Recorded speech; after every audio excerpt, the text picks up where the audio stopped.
Hello, my name is Beverly Baker, and I'm the Chair of the Older Women's Network New South Wales and the President of the National Older Women's Network. It gives me the greatest pleasure to welcome you all here today as we discuss this important issue of the cashless debit card. It might interest you to know that in 2018, the Older Women's National Conference unanimously rejected the expansion and rollout of this Indue card, and especially as it might impact on the age pension. But before we start, I would like to acknowledge that wherever we are today, we are meeting on Aboriginal land. I'm on the Gadigal land of the Eora Nation, and I offer my respects to elders past and present. I recognise that this land was never ceded. This it was, is, and always will be Aboriginal land. Thank you. Now to start, and again, it gives me the most great pleasure to introduce Professor Shirley Randall. Shirley is a National Ambassador for the National Older Women's Network. Shirley has a long history of working towards gender equality, of working for human rights, and of working for civil rights across all areas. She has an awesome knowledge, and we are really grateful for her to be chairing this session for us. I will now hand it over to Shirley so she may introduce our participants. Thank you. Thank you so much, Beverly.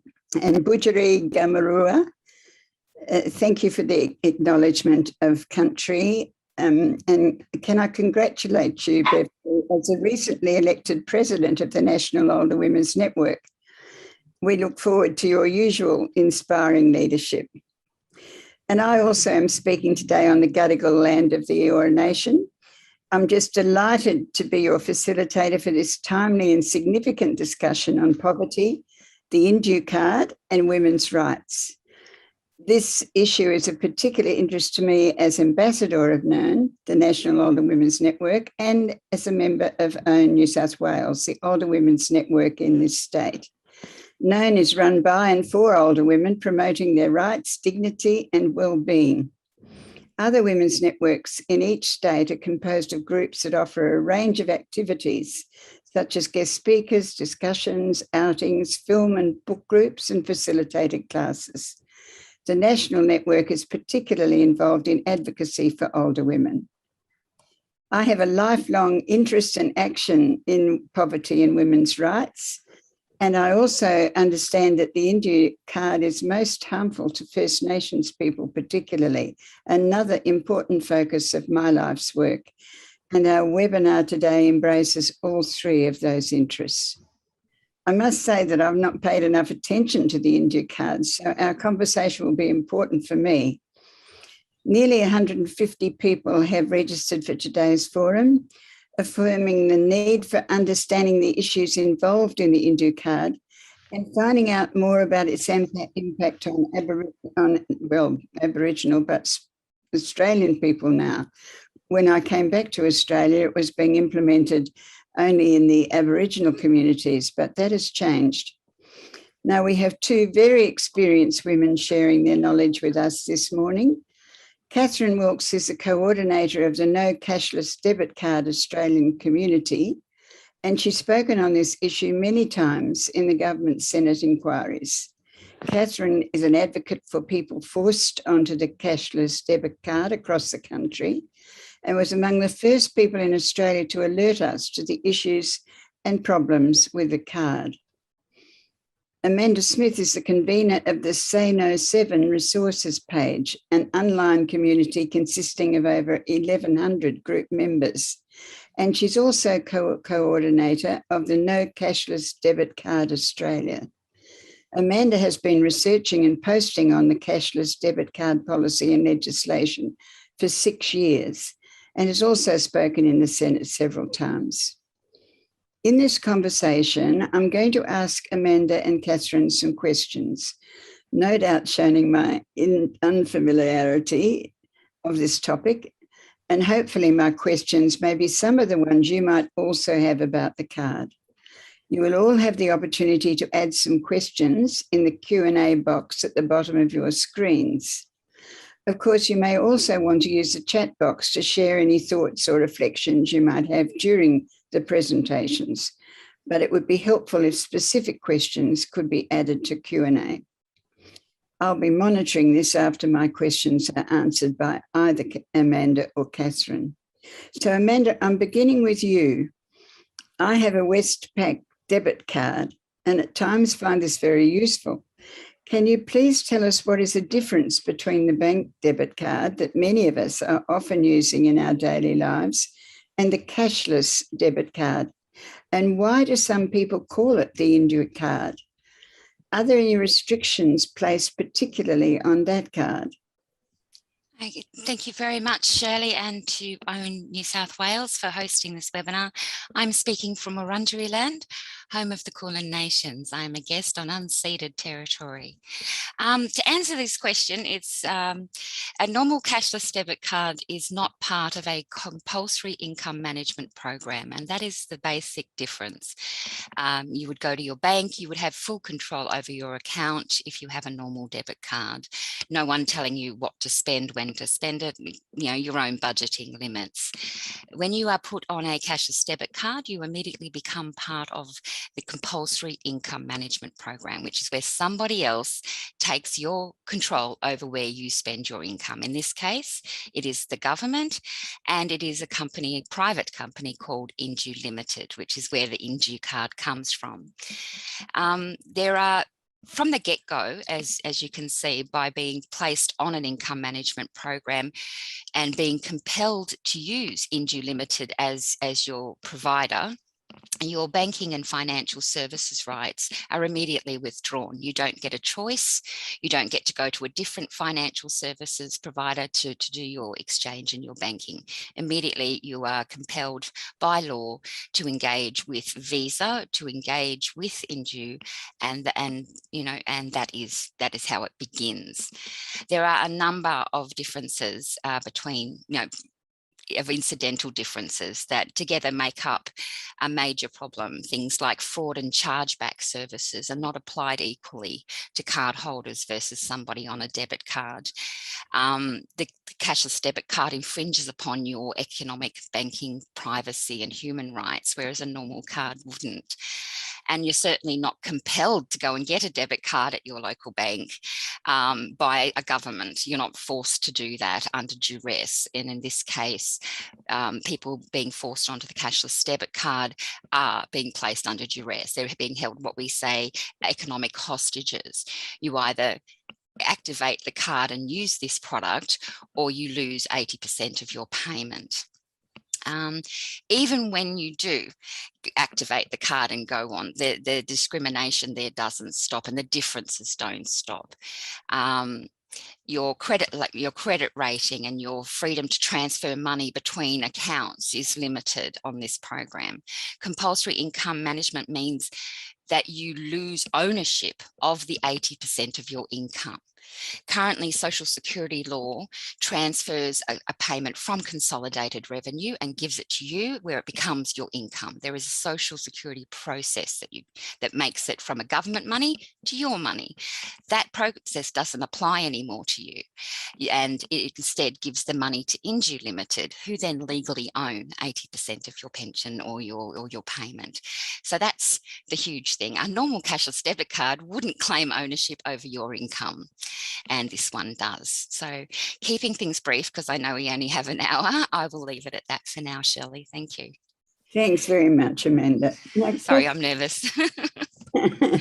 Catherine, can you tell us how these spending restrictions actually play out in people's lives? And okay, you might provide some examples of how women's lives in particular are impacted by using that card. Thank you, Shirley. I'm on Bachelor land up here in Queensland. With the restrictions, you've got rental allowances. A lot of people may not fall into their fixed signed lease requirements. So therefore, anybody who's in share housing, boarding, has a periodic lease or does direct transfer and pays cash rentals, a lot of people can't do it. So they end up, depending on their situation, being forced to pay their rent with doing the shopping and paying other people's bills in lieu of paying rents, or going homeless, which we've seen happen with a lot of people. So the rental allowance issue is a big problem.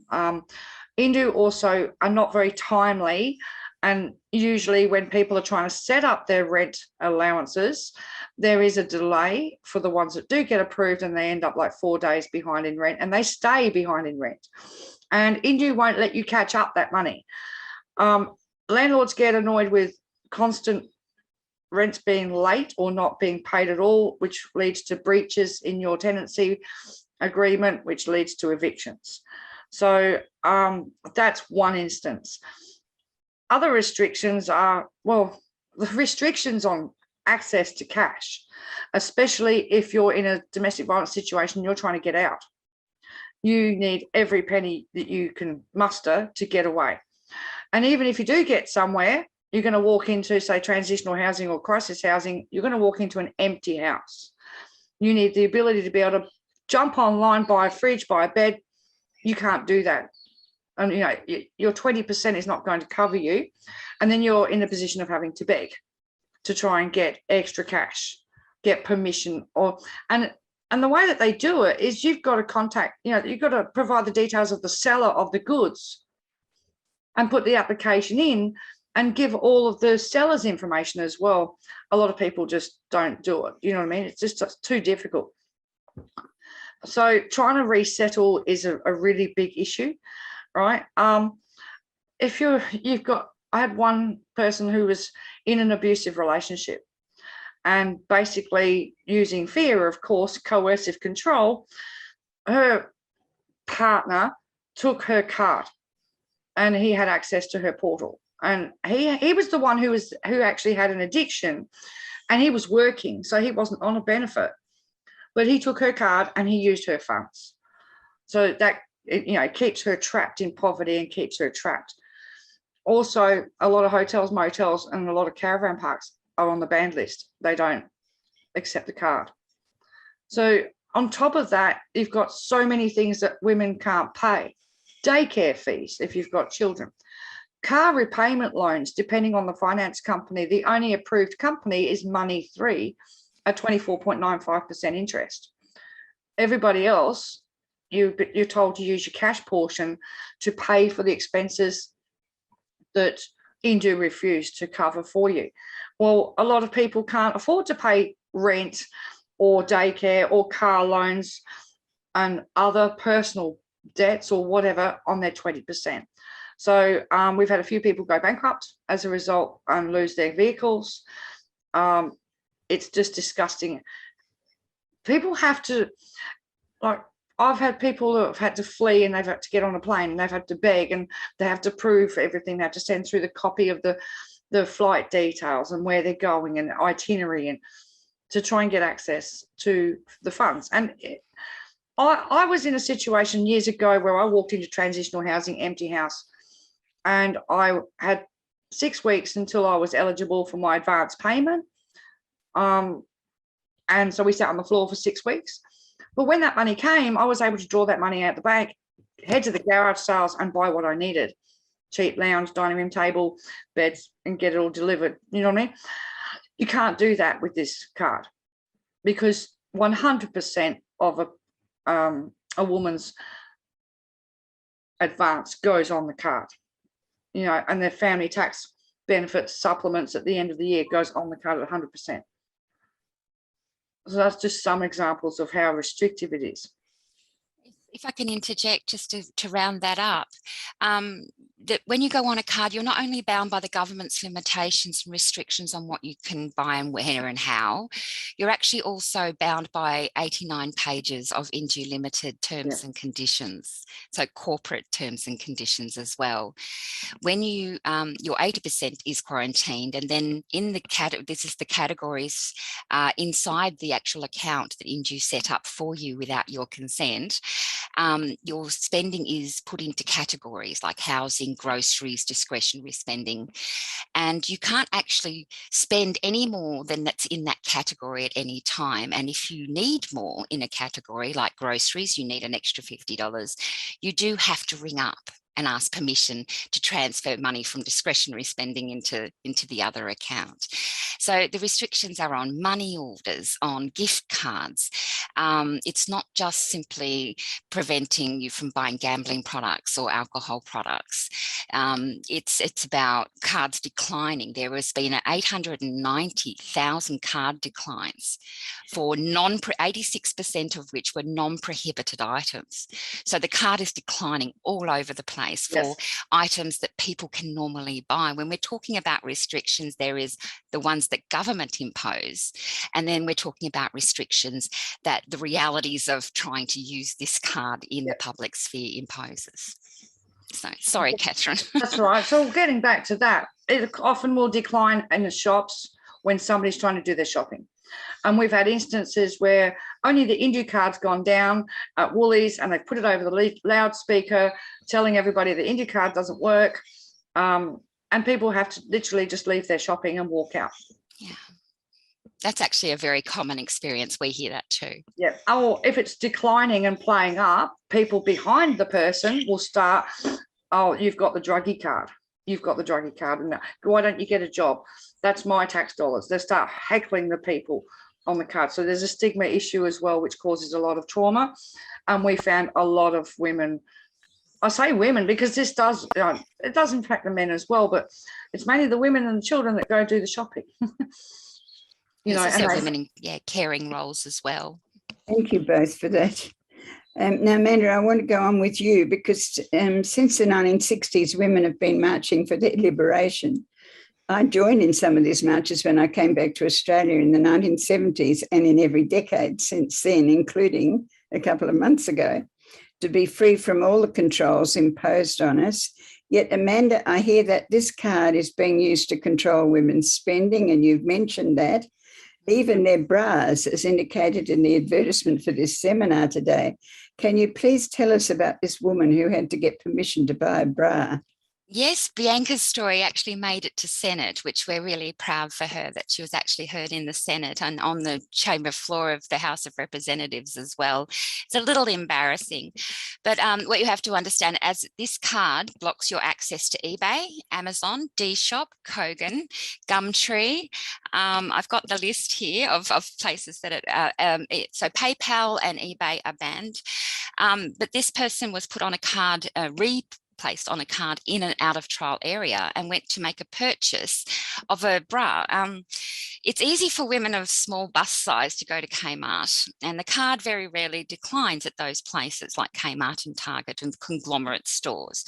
But when a woman needs a specialty item, especially a big busted woman, and I'm a little blushing, but Bianca has given me permission to share her story today. Bianca's stacked, and Bianca needed a specialised bra from the UK to help her posture and her body, not just for looks and for comfort. The payment was denied, so she had to ring up Indue Limited and asked about it. And I actually have her words here. I'm just going to, sorry, I'm having to scroll back. Basically, when a payment is declined and you need to find out why, you have to ring the hotline number to find out what's going on, or to have a merchant placed on the accepted list. You actually have to go through this enormous process. And what she found was that, I'm just reading her words here, she was told that she would have to send a screenshot of her bra that she wanted to purchase, sign an affidavit that that's what her money was being transferred to her account for. She had to wait approval for this purchase of the bra, and then wait the days that it would take to get funds put into her normal bank account. And she says here, I have a very large bust. In Australia, I would be lucky to find a bra in my size that is not only appealing to a woman of my age, but also for less than $100. Like, this is somebody on a payment. So somebody who's already got a limited amount of funds. She found the perfect bra for her on this UK site and went to purchase it for half the price. So support and quality were just as important because of her bust size. When she realized that she had to do this, she says, for me, even the thought of the situation of having to send a photograph of her bra to somebody made her cringe. She has no idea who that screenshot would have had to go to. They have all of my personal information. Indue do. They have access to every information that you've got on MyGov. So everything the department knows, Indue knows. The thought of having to ask permission and send through such personal image was cringeworthy and scary because they know who I am, how old I am, where I live, my email address. When I was told that information, my knee-jerk reaction was to be a smarty pants and ask about what if I wanted to buy an adult toy from a marital aid from a toy store. She was given the same response, that you would have to send in a photograph of what you want to buy. And she says, this is absolutely and utterly appalling in every sense. I literally cannot express my utter discomfort and disgust. This information for my bra and intimate items was given to her by Selena, who was a CDC Indue card hotline supervisor at the time. So there's the fear of not knowing who's getting this information. There is the fact you have to ask permission at all to buy such an intimate product or any product. This same experience of having to sign an affidavit and give proof has applied everything from sorry, Catherine, what was it? The car parts. You know, a gentleman was trying to buy car parts. Woman was trying to buy a bedroom setting secondhand for her children. And the Indue telephonist said, I'm sorry, it's too expensive. You can't afford that. Like somebody making an arbitrary decision about what that parent can afford. They have access to all your private data, and but more the concerning thing is that they are making arbitrary decisions outside of the legislation. The legislation simply bans digital currencies, money orders and gift cards. It bans access to alcohol and gambling products. Outside of that, there should be no restrictions at all. According to Anne Ruston, there isn't. Yet we have constant reports of experiences from people who are saying, no, I'm getting declined and banned all over the place. So eBay is definitely out. Amazon, most of the online shopping services are now banned. Kogan has just recently been banned. D-Shop is banned. Redbubble, all the things that we would do to give gifts to family members. And of course, gift cards. So Bianca's experience was horrifying. She ended up not making the purchase. So it's restraint of trade as well in a large degree. But her experience and the horror that she experienced when she realised that even if it was something even more intimate than a bra, she would still have to do that, is indicative of the kind of coercive control that's being applied. And the fact that this does apply to mothers trying to get a book for their children. We have an autistic child that needed a special book and she was denied access because they thought the mother could be purchasing a book that might have alcohol-related content. So it is completely bizarre, and while some of the experience we're describing are extreme, they are still common experiences. The government has tried to dismiss those experiences as rare events. It's like, no, they're extreme, but they're common. They are happening regularly to a lot of card holders. So thank you for that. Well, thank you, Amanda, and also Bianca. That's an extraordinary. Yes, a brave woman, brave woman. So, Catherine, what else are you hearing from women who are on the Indue card? Oh, the biggest issues are the rent issues and you never know when it's going to decline. So that started people suffering with anxiety, depression, ended up going to the doctors, being medicated, which then impacts physical health as well. We had one young woman who was only 33 years of age. She suffered a heart attack after being refused twice of her opt-outs. And she now suffers long-term permanent damage with broken heart syndrome and 3 leaking heart valves due to the stress. She did eventually get off the card, but now, like so many others, people who get off the card don't stand up and speak anymore because the minister has the power of putting people straight back on the card. So people are afraid of that. And considering that Indue keep the card accounts open for 7 years, even if you cut up the card, they keep the account open and they're getting paid for the next 7 years for you being off the card even. Right? There's just so many issues over the years. Like I had a working parent and she was living off of her savings. She didn't want to activate the card, and staff members at the Hervey Bay office activated without her consent. So she stuck her foot down and said, right, I'm not using the money. and she lived off her savings and her wages for the next 2.5 years. She fought them all the way. They tried to make up lies about her neglecting her children and not paying her debt repayments as excuses to not let her off the card.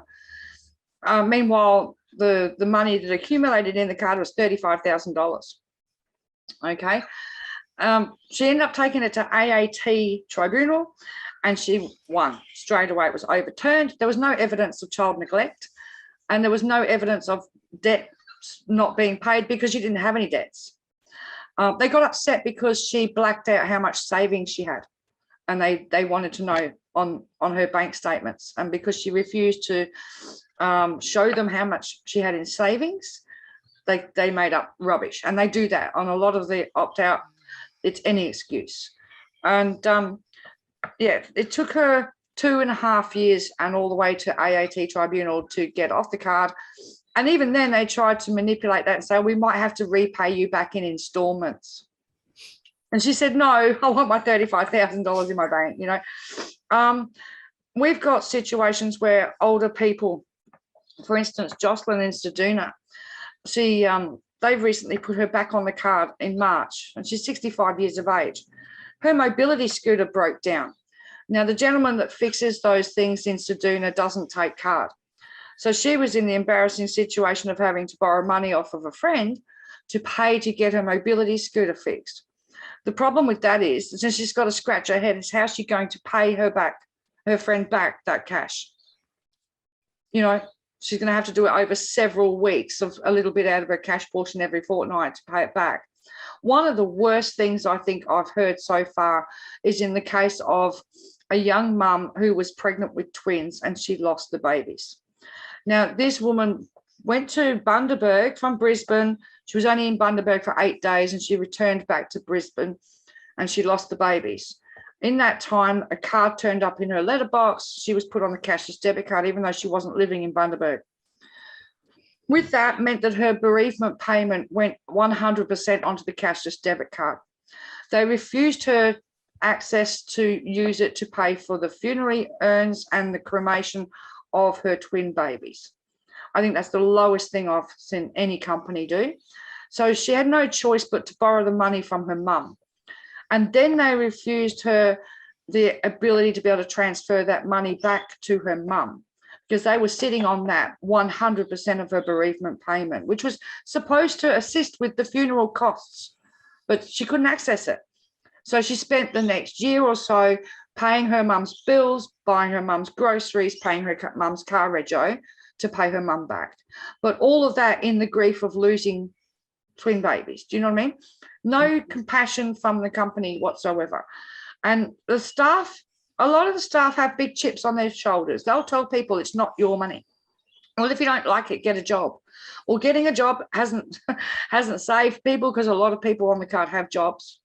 And if you're receiving a family payment and you're working, you're still on the card. As long as you're receiving $1 of Centrelink payment, right, which is your base payment, you're on the card. And it's so difficult for people to get off. And it really stuffs people's budgeting abilities up. A lot of people are very good at budgeting their money. But when you're trying to work and your income is up and down every fortnight, it's really difficult to work out. Half stuck on Indue, half in your bank, you're trying to pay rent and bills, but half your money is stuck and trapped, you know. And if you're a single woman in that situation, it really does stuff you up. If you don't have a working husband that can pick up the slack, you're in trouble. You know, disabled people and their carers, since the cancellation of the nominee status exemption, it's resulted in, whereas we had a situation where one of our people was a carer, she was on the card, her son was on disability, he wasn't on the card, but when they cancelled the nominee status, instead of her looking after his money for him, she's now got a card for him. So she's got to manage 2 Indue cards, which has completely stuffed up their financial budget for the household. And NDIS payments as well on top. Yeah, because Mindue did raise the concern of people that have access to the NDIS funding to pay their bills. They're trying to figure out a way how they can also get that onto the card. Mm-hmm. You know what I mean? And that's just disgusting. That's in the Creating Parity report, the expansion plans. I'm going to have to stop you there because we're already halfway through. No worries. Amanda, it really sounds like this card is limiting the rights of people. So thank you for all those examples, both of you. Mm-hmm. We know you've gone through the legislation with a fine-tooth comb. Can you tell us what the legal implications are once you are put on this card? Okay, well, the first legal implication is the loss of 80% of your payment, as I described earlier. But there's two key concerns, and one is you are removed from your capacity to, I'll put it simply, Indue Limited have ASIC and ACCC exemptions from consumer law. So you are no longer protected by consumer laws, and also from your loss of your data. While the government, they retain the info and it's all your information, it's all under the Privacy Act with the government. Under the terms and conditions that you are forced to sign up to with Indue Limited, you are required to accept that they store your information and on-sell it overseas to Spain, Israel, United States and the European Union. And if you don't comply with these what would be privacy violations in any other sense of the word, you lose access to the Indue account, which would, we haven't actually tested that yet, but that would actually be a constitutional issue because it's a requirement of government to make sure that access is maintained. But so people have no choice. Basically, they sign up or they lose access. The Australian Law Council submission is probably the most powerful one that I've read so far. It includes losses. It lists a whole lot of rights that people lose once they get onto the card. The entire program itself is a breach of Article 26 of the International Covenant of Civil and Political Rights. And that is true no matter what justifications that the government has actually put into the program saying it's not. Both the Law Council and the Australian Human Rights Commission agree that the government's justifications for this card under human rights legislation are not satisfactory and don't meet the human rights standards.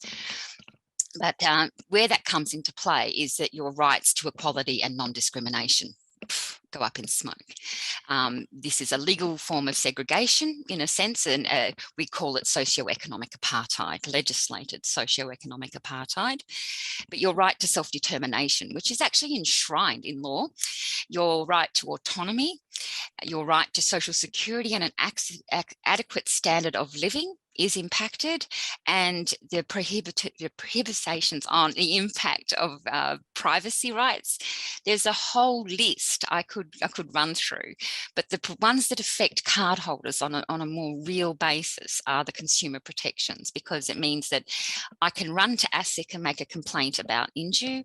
I can run to the Ombudsman and make a complaint, and we actually encourage people to do that as often as they can. But those complaints go nowhere because of the government's justifications for those discriminatory, for the discriminatory. I'm sorry, my speech. For the policy, the government has justified all these limitations on your rights as necessary and essential when they're actually there's nobody in the legal fraternity that actually agrees with that. Under the Covenant of Civil and Political Rights, it says that all persons must be equal, before the law. And it includes a whole range of, against sex, discrimination, race, colour and age. But it also includes national or social origin, and it includes other statuses. So social security income source would be included within that OHCR legislation. The rights, how that plays out on the ground, as I just said, is for people is that there's no access to all the problem solving. If you have a problem with Indue, you can't actually go and get redress. If your money, we have a massive problem amongst cardholders from Seduna right through to the last rollout of the last bill. People have been complaining about money going missing, and there is no oversight. When the issue of profiteering comes up on Indue, the company itself, Kate Campbell recently in the June estimates, Senate estimates, said, profit is a matter for Indue. They don't even check. There's no oversight on the profiteering of the corporation running this program. So in every sense, in privacy, in discrimination. The whole Human Rights Act, we are signatory to the conventions on non-discrimination, rights of protection for women and children, the right to social security are impacted to a degree that is completely unacceptable for any rationale. I do implore people to read the Australian Law Council submission and the Australian Human Rights Commission.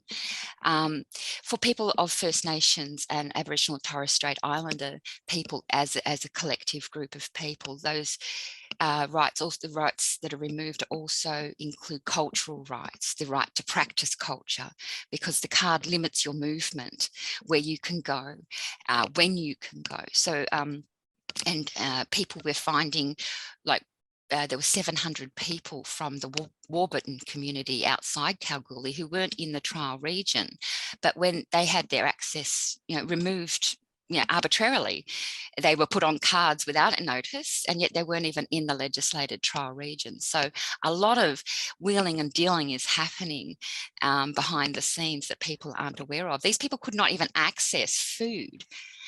People coming from outer regions into Kalgoorlie for cultural ceremony, for sorry business, were being put on the card because under the CDP, which is a different program, they have to register at a Centrelink when they arrive in a new town. And that Centrelink in Kalgoorlie was automatically putting them on the card, even though they live thousands of kilometres away. So people were getting captured by the card. This, we call it, as I said to you earlier, the classist, racist card. That is the perfect summation. It impacted First Nations people under Enter First, and it came out as the basics card. And now it's just this morphing of this policy across all the local, all the socio-demographic that is not, and this is going up to people that are earning up to $35,000 a year. So it's low-income workers, part-time workers are already on cards as well. And age pensioners now are on the card as well. So I'll leave it there because I know we've got limited time. I'm sorry. Okay. I hope I've answered the question. I'm looking at the questions. I hope I've answered it enough. We can follow up if anybody has any questions we can answer later. Right. And so Catherine can tell us briefly how you've heard how pensioners are doing on the card and how it's impacting them. Well, I mainly hear from the Ceduna and Kalgoorlie region with the older people that are on the card, people that are near pension age. Right, so people like Joycelyn and stuff like that, they're isolated. They can't partake in a lot of their activities that they used to be able to go and do, because and this applies across the board to anybody as well. Community activities in regional centres are cash based, cash entry at the gate, cash for anything, buying food or taking part on any of the events. So the result is cash markets, cash fruit and veg. All right, people end up being excluded from their community. And with the older people, if you look at the blocked banned businesses, it is very noticeable that the bowls clubs in all the different regions are banned. You know what I mean? Now that aims to the older generation that go and play bowls. Yet the bowls clubs, the sports clubs, are all banned. Basically, the bridge club, anything like that, bingo is banned. So all your social activities are gone, and that's going to cause a lot more problems. We have enough problems with social isolation as it is, but you take away somebody's once a fortnight visit out, that could be really devastating, in my opinion. You know what I mean? So. Thank you for that, Catherine. When the card was first introduced to Mandarin and Aboriginal communities, we were all told it was to stop people from drinking and gambling taxpayers' money away. And so I'd like to ask you two questions here. I don't drink or gamble, so can I say no to be put on the card? And the second question is, does the card really stop drinking and gambling? No, and you'll hear a lot of things attributed to this card, but yes, the public, the media buy was that this card serves to limit alcohol, gambling and drug abuse, which it has never done since the beginning, and the statistics in both evaluations show that. If you even if you don't drink, you can't say no to this card in the sense your payment is already split by the time the card arrives in your mailbox. You're already on the program if your area has been designated a trial zone or a card rollout region. There is no saying no to that income split. It occurs immediately that your region has been announced as a card site. You can choose, as others have, not to activate, but then you will be left with 20% of your income. Now, that's what you have to rely on. That's what you'll have to manage with. And I need to be really clear with people that that is a very difficult thing to do. For the disability pension, which is the highest payment that we have in Australia, it's still only $11 a day cash access over a fortnight period. So we're not talking about a lot of money. The pretext of alcohol, gambling and drug addiction was used to, I've actually used the word to excite social prejudices. This program has, and that's all it was. It was a tool, a mechanism that they used to roll this out. The reality is this program is about wholesale privatisation of the social security system. This is about taking control of cash money in Australia. This has got, people who were actually identified by the department as being at risk were exempted from the trial up until last year. So the people who actually have the problems, we're not even included on the trial. So we're actually been experimenting on a group of people that don't even have the problems that government say that they do. And I need to be very clear on one thing before I finish up. Addiction is a health issue. Okay, addiction is a health issue and has to be treated like that. This card abandons people who do have addictions, who do have problems, who do need help. This card has erased 20 years of community effort to get rid of methylated spirits drinking and huffing and petrol on country. It has ruined 20 years of hard work and effort by thousands of people over the years. It's by bringing all these problems back. All these old problems are now new again. And the newer problem we have is predators flocking to regions where the card rolls out. So people who can't access their drink anymore will take on something like the ice drug where it's cheaper and far more addictive and costing far more. People are being preyed upon by exploitative locals as much as, one local businessman was arrested for holding people's cards. So it's everyone from the top down. And I must include, because today is Child Abuse Awareness Week. It's this whole week is Child Abuse Awareness Week, that children have become prey to predators as well, offering alcohol and cigarettes and cash money, because they can no longer go to the show because mum hasn't got the cash. All right. Women have been forced into bartering bodies for rent. They're literally having to sell. And I don't want to approach these. It's difficult for me to actually speak about these issues in front of you, but I'm sure these aren't the first time you've heard it, Shirley. This is not, this is how countries like Bangladesh become countries like Bangladesh. They strip the rights of women away. Women's empowerment is stripped in the community. So I'll leave it at that. Thank you. Yes, I want to go on then. I'm going to go to the last question that I'd prepared here. Mm-hmm. Catherine, we know that older women are the fastest growing cohort among homeless people in Australia. And can you tell us why this card makes the situation worse? We have a minute before I really want to ask other people questions, but we would like to know about older women in relation to this. I think the biggest issue would be share housing, right, and access to specialists and doctors and medical stuff, right. I think that would be the biggest issue for older women, right, and of course the issue of the stigma, the humiliation of having to deal with some 20-year-old jumped up little call center person being condescending and telling you what's what. You know what I mean? But yeah, I think the share housing issue would be the biggest problem.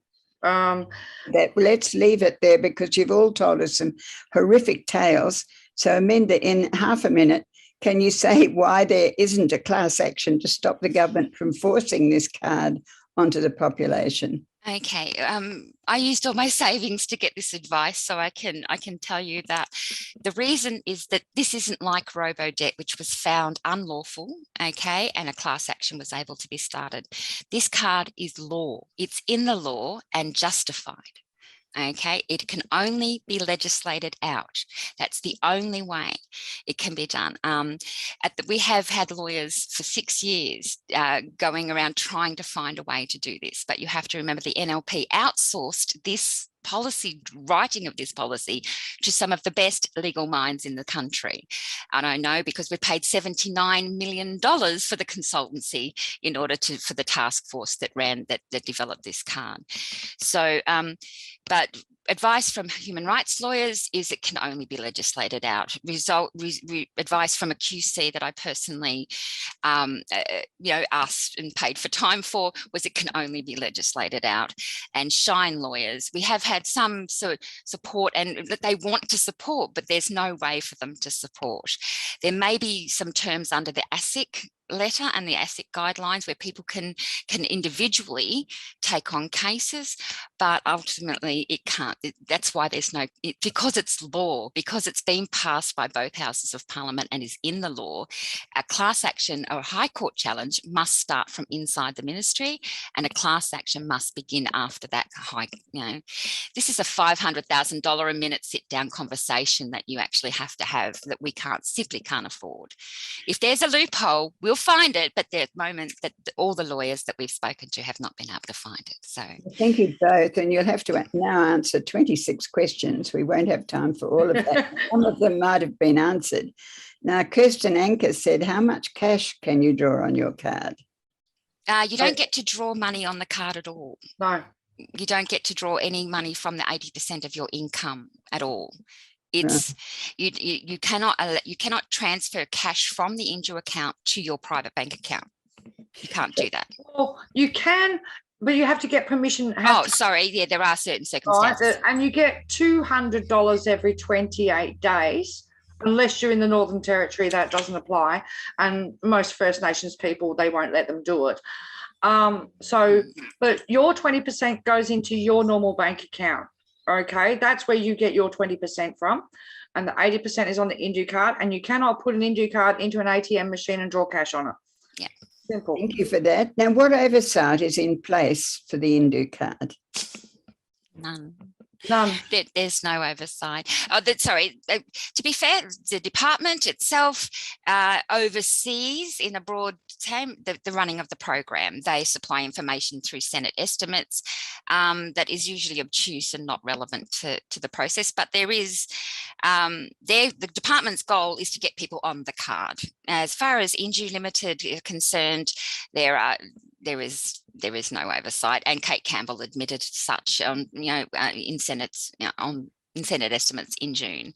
So there's no oversight on profiteering. There's none of that. So Diane would like to know whether you can pay online for exercise classes.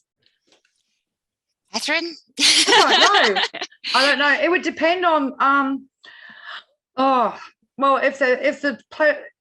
if the payment comes up as PayPal, no. As a direct debit, you would have to get permission from Indue, depending on the company, right? We would tell people just do it through your 20% because Indue are not very good at paying direct debits on time. The ones that they do approve. The direct debit process is really tricky. Indue select which ones they will pay and which ones they will honour and not, and then people are being let down because there's non-payment. This is how people are getting into debt. They're not getting paid. Direct debits aren't getting paid on time, so families incur a late fee. Loan payments aren't getting paid on time. So Indue is very bad at what it does. Even if this was the perfect program being run in the perfect way, someone who is not leased would still be 6 weeks behind in their rent within a 6-month period, just because of their cycles. So they're not very good at being financial managers. Right, I'm going to rush through these. Will there be reviews on the current rollout of the Indue card, and who'll be conducting these? Did we cover that? I can actually in the last bill, December 2020, there was the government removed the last of the independent evaluations. Now the only people going to review this card are the Liberal Party. So you take what you want from that. We didn't get to the age pension question, which I think is really important before we actually do finish up, if that's all right, Shirley. Of course it is. Yeah, I would just like to, people have been hearing lots of misinformation from the department, from other people about the age pension and its positions on the card. I need to make it clear to everyone out there that there are age pensioners on this card right now already in Cape York region. There are 20 age pensioners on the card, 14 of whom are on the card compulsorily. They did not have a choice. They were referred by the Families Responsibility or Queensland Commission, which is not a voluntary process. That commission is ultimately overseen by the government. So as much as Anne Ruston would like to divest herself of responsibility for putting these people on the card, the fact is her policy has put them on the card. There's a lot of misinformation coming from the department, a lot of redirection on the media, but what it boils down to is they're already on the card, and the payment, the age pension payment for the first time is now in the legislation as a mandatory restrictable payment, which means it is now subject to forced quarantine for the first time in the whole of the program's history. That's why we've been jumping up and down trying to make people understand. Yeah. Because up until now, age pension's only been a voluntary payment, which you could choose to go on the card or off the card, depending on your needs. December's passing of the bill changed all of that. It is now age pensioners are called program participants, not volunteers, program participants, and they are already on the card. One line in the text, Shirley, one line caveat in each of the other regions is what prevents the age pension being rolled out wider. The only thing limiting it, there is no promises in the legislation that says we promise never to roll it out to age pension. There is no promise or statement in the legislation that says we will not expand further in future. So any promises Liberals are making now, and the National Party especially, because they're the ones pushing for national expansion, you know, it's the case of whatever promises are being made now are just that. Promises from a party that has already broken, 970 promises already. So yeah, I needed to make that clear because older women need to know what they're trusting. ALP and the Greens and Australian Progressives are trying their hardest to undermine this legislation and to inform people. So your vote will empower any government in office not to either uphold or not uphold the law. That's the power that you give. The only reason this card exists today is because government has chosen to not enforce laws like consumer laws that it should be enforcing. The consumer laws that protect you today don't protect a card holder today simply because they're not being enforced. Yep. So when you vote, please remember that you are giving whoever goes to power the right not to enforce the law, not just the right to enforce it. So thank you. I hope that sort of closes up the session. Answers your question, Suzanne Reaney. So thank you for that. There's an important one here. If you've both spoken about these matters before the Senate, what reasons are given for taking no action? At least on the most egregious of them. Catherine, would you like to start that answer? Like, why are the government not taking action? We've provided all this information to Senate. They just ignore it. Procedurally, it's because the committees are generally run by the NLP. Whoever's in office gets in charge of the committees. So the committee will pass it. It's important for people to read the dissenting bills. So each Senate inquiry that I've taken place in, all the submissions have come in, and basically there's only 6 or so supporting submissions from 138 against vested interests. Only the vested interests are heard. Everybody else's submissions are there, but because it's a Liberal Senate inquiry, the numbers are stacked. So even though there's Labor and Greens people and the other independents come in, right, even if they all got together and voted, the Liberals still have the numbers, so they just pass it through anyway. So a report is passed, but there are often the ALP and Greens will post dissenting reports. Yes. So what the committee says and what actually goes on in the room are 2 different things. Look, there are some good questions in this list And I hope, Amanda and Catherine, you will go through them and type answers, because I understand there is going to be a copy of this sent to all of the people who registered, not only just the ones who are here today. Is that right, Beverly? Because I'm about to hand over to you. If somebody could save the chat, that would be really good. That way I could do it. There's also some good things and positive things being said to you both about Thank you. very issue. So I'm now going to thank you both for your helpful advice and thank everybody else for their participation. For one, I've learned a lot about the Indue card, and I'd like to thank the CEO of OWN New South Wales, Yumi, who has done so much preparation for this wonderful seminar. So, President of both Known and OWN New South Wales, Beverly Baker, would you please officially thank our two speakers and close our seminar? I would. Thank you. I am stumped. Gobsmacked, I think, is the word I'm looking for. I knew this thing was bad, but I did not know how bad. And the fact that over 60% of people on this card are not Aboriginal people. The whole marketing of this card was used as a racist wedge to say, well, we all know about that. And the reality is that it is predominantly non-Aboriginal people who are on this card, who are being insulted and who are suffering. I was a single mother. I raised 3 daughters on my own. And I am so grateful that no one was so hateful that they would want to put me on this card. My children would not be the amazing contributors to their society as they are now, had my options been limited to this. I was able to negotiate in my community. I was able to talk to my friends, the shopkeepers who knew me. I was able to work with the schools so that the kids could go on their excursions. We could juggle and manage the money. And because of that, my kids are all professional women. They are all active contributors to their society. Had I been tied to this, their lives would have been vastly different. And I doubt that I would have survived it through the shame and the humiliation of having to deal with the ostracisation and the name calling that we see going on around this card today.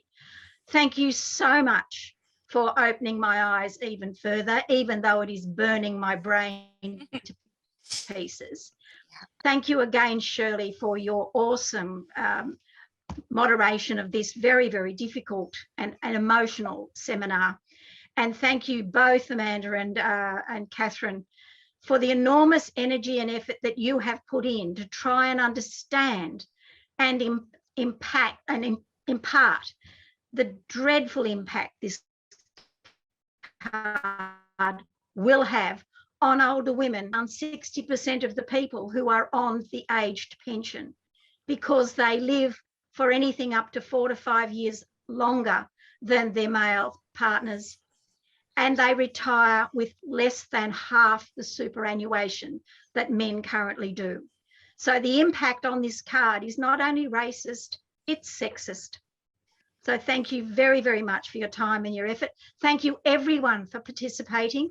I really hope this has put steel in your spine to know that we now have to let this government know, and any government that might follow it. This is not acceptable at any level, at any time, ever. Thank you so very, very much, everyone.